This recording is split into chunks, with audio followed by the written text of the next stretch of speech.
সময়ের জন্য পৃথিবীতে আসেন।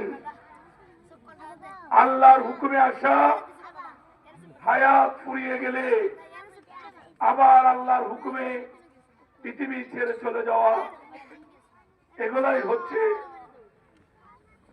স্রষ্টার বিধান, সৃষ্টির নিয়ম। এর মধ্যেই কোটি কোটি বছর পৃথিবী সৃষ্টির পর থেকে এই নিয়ম চলে আসছে। যতদিন পৃথিবী থাকবে মানুষের জন্ম মৃত্যু আল্লাহর তরফ থেকে ফায়সালা হবে।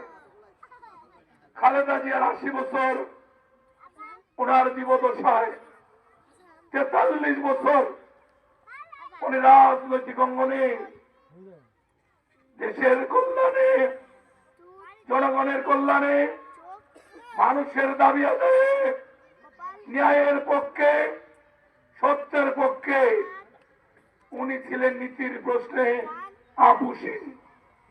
কোনদিন কোন অন্যায়ের কাছে উনি মাথা নত করেননি। বাংলাদেশের মানুষ বারবার গণতন্ত্রে আমরা হুঁচট খেয়েছি, বারবার অতি লোভী শাসকরা আমাদের অধিকার কেড়ে নিয়েছে। অনেক মানুষ অধিকার আদায়ের কথা বলে আমার স্বৈর শাসকদের সঙ্গে আপোষ করেছে, পাতানো নির্বাচনে অংশগ্রহণ করেছে, সংসদের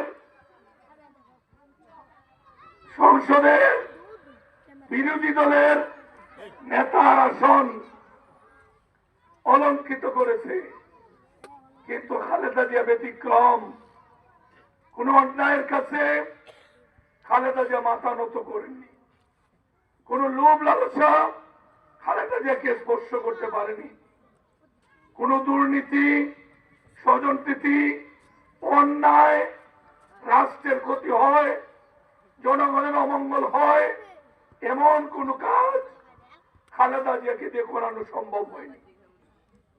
খালেদা জিয়া সেই জন্য ছিলেন সবার চেয়ে আলাদা, সবচেয়ে জনপ্রিয়। এটা বক্তৃতার বিষয় নয়। ভোট আমাদের গণতান্ত্রিক অধিকার। ভোট দিয়েই মানুষ তার জনপ্রতিনিধি নির্বাচিত করে। জনপ্রিয় ব্যক্তিরাই ভোটের মাধ্যমে নির্বাচিত হন। খালেদা জিয়া প্রমাণ করেছেন। আমরা এই